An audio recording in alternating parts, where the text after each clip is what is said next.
অস্ত্র ওঠানোর পূর্বে আমার একটি প্রশ্ন নিয়ে চিন্তা অবশ্যই করুন। যদি আমি আপনাকে বলি যে অশ্বত্থামা মারা গেছে সে আপনার পুত্র নয়, এক হস্তি মাত্র, তাহলে কি আপনার জীবন পুনরায় মধুর প্রতিভাত হবে? আপনার হৃদয় কি পুনরায় করুণার দ্বারা পূর্ণ হবে? আপনি কি যথার্থ বলছেন বাসুদেব? সত্যি আমার পুত্রের মৃত্যু হয়নি?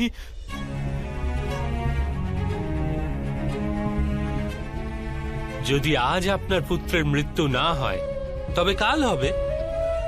বিশ্বে কেই বা অমরত্ব প্রাপ্ত হয় গুরুদ্রোণ, কিন্তু বাস্তবে প্রশ্ন এটি যে আপনার জীবনের সুখ দুঃখ, আশা নিরাশা, জ্ঞান অজ্ঞান সমস্ত কিছুই কি কেবল আপনার পুত্রের সাথে আবদ্ধ?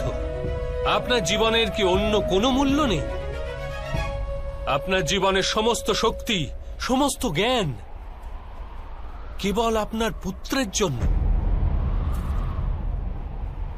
অবশ্যই আমার কারণে সে এই সংসারে এসেছে। সে আমাকে সুখ, সম্মান, ভালোবাসা দিয়েছে।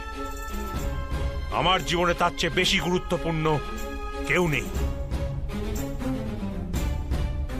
এক পিতা কি তার পুত্রকে অধিক স্নেহ দিতে পারে না?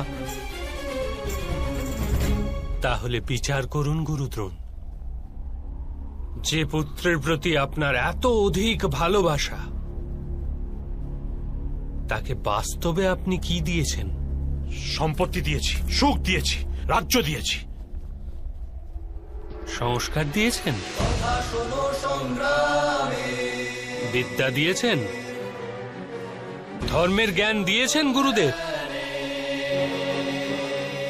তাকে কি কিছু এরূপ দিতে পেরেছেন যাতে তার আপনার সুরক্ষার আবশ্যকতাই না হয়?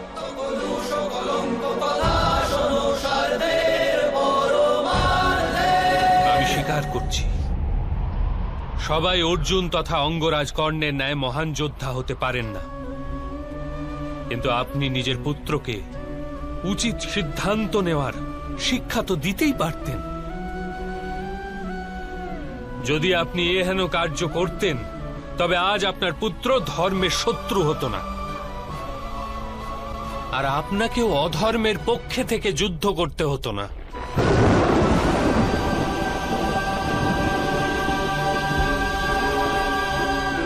আমি নিজের পুত্র অশ্বত্থামাকে সর্বসুখ প্রদানের বাসনা রেখেছিলাম বাসুদেব। আমার পুত্র অশ্বত্থামার প্রতি আমার হৃদয়ে প্রেমের কারণে। ভালোবাসা তো উন্নতি ঘটায়, উচিত অনুচিতের জ্ঞান দান করে গুরুদেব। ভালোবাসা থাকলে আপনিও অধর্মে আবদ্ধ হতেন না, আর আপনার পুত্রও অধর্ম থেকে নিষ্কৃতি পেত। বাস্তবে প্রেম নয়, আপনার মনের মোহ। প্রেম আর মোহের মধ্যে কি প্রভেদ রয়েছে আপনি কি কখনো বিচার করেছেন?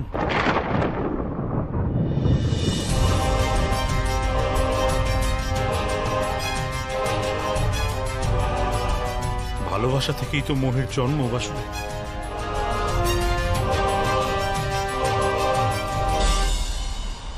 না, বাস্তবে যেখানে প্রেম থাকে সেখানে মোহ তো থাকেই না। প্রেমের জন্ম করুণা থেকে হয়, আর মোহের জন্ম অহংকার থেকে। প্রেম বলে আমার পুত্রকে ঈশ্বর সংসারে সমস্ত সুখ দেবেন, আর মোহ বলে আমি নিজের পুত্রকে সংসারের সমস্ত সুখ দেব। প্রেম বলে নিজের পুত্রের জন্য আমার গর্ব হোক, আর মোহ বলে আমার পুত্রের আমাকে নিয়ে গর্ব। প্রেম মুক্তি দেয় গুরুদেব, মোহ আবদ্ধ করে। প্রেম তো ধর্ম গুরুদেব, আর মোহ মোহ অধর্ম।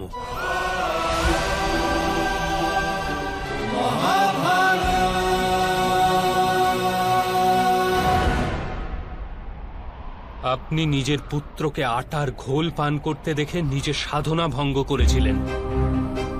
তার পরিবর্তে নিজের পুত্রকে আটার ঘোলেই সন্তোষ প্রাপ্তির শিক্ষা যদি দিতেন, নিজের সাধনা ভঙ্গ করার পরিবর্তে তাকে সংঘর্ষ করে কিছু প্রাপ্তি লাভের শিক্ষা দান করতেন, তাহলে কি আজ আপনার পরিস্থিতি কিছুটা ভিন্ন হতো না?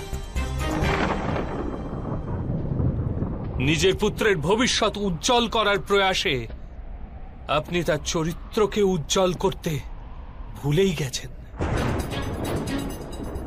আপনার মোহের কারণে ওর জীবনে ধর্ম নষ্ট হয়ে গেছে। লোভ, ভয় আর লালসার প্রশিক্ষণ দিয়েছেন আপনি তাকে।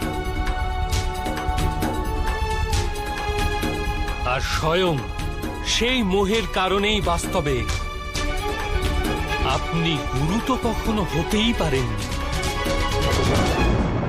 কেবল এক শিক্ষক হয়ে রয়ে গেছেন।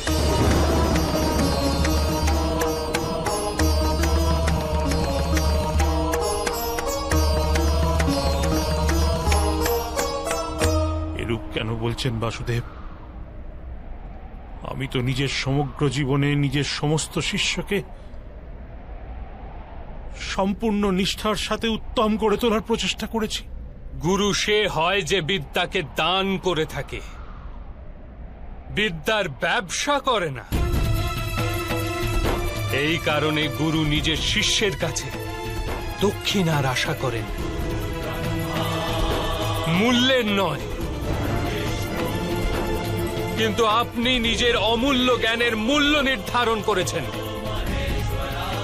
নিজের জ্ঞানের পরিবর্তে নিজের শিষ্যের নিকট প্রতিশোধ চেয়ে আপনি কেবল নিজের জীবনই বিষাক্ত করেননি, বরং নিজের শিষ্যদের জীবনও বিষাক্ত করে দিয়েছেন।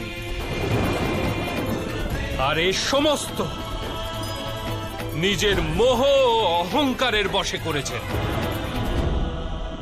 আপনি গুরু নন দ্রোণাচার্য। যে ব্যক্তির হৃদয়ে অহংকার আর মনে মোহ তথা লালসা থেকে থাকে, তার হস্তে ধর্মের কার্য তো হতেই পারে না। এই কারণে মহর্ষি ভরদ্বাজ পুত্র যেরূপে প্লাবনে নিমজ্জিত ব্যক্তি কোন বৃক্ষকে আঁকড়ে নিজেকে রক্ষা করে, সেরূপ এই অন্তিম সময় ধর্মকে আঁকড়ে ধরুন। আজ সময় আছে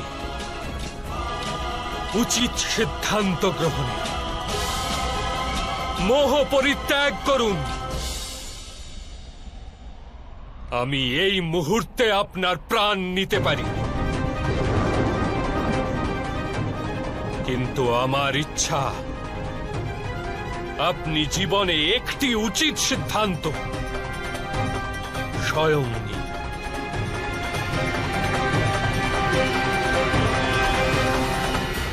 যথার্থ বলেছেন আপনি। আমারই দোষে আমার পুত্র অশ্বত্থামার দণ্ড প্রাপ্তি হল।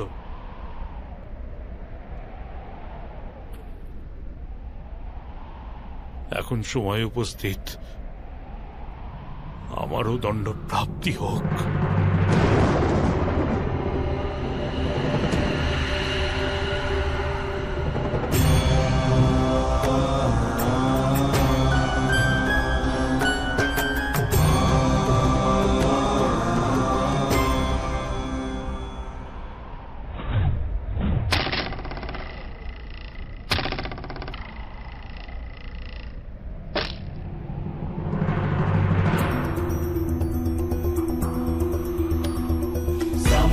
गच्छस्व पितृभिः संयमनिष्ठपूर्तेन परमेभ्यो मन्दित्वा यावद्रं पुनरस्तमेहि सं गच्छस्व तन्वा सुवर्चा। আমি স্বীকার করতে প্রস্তুত।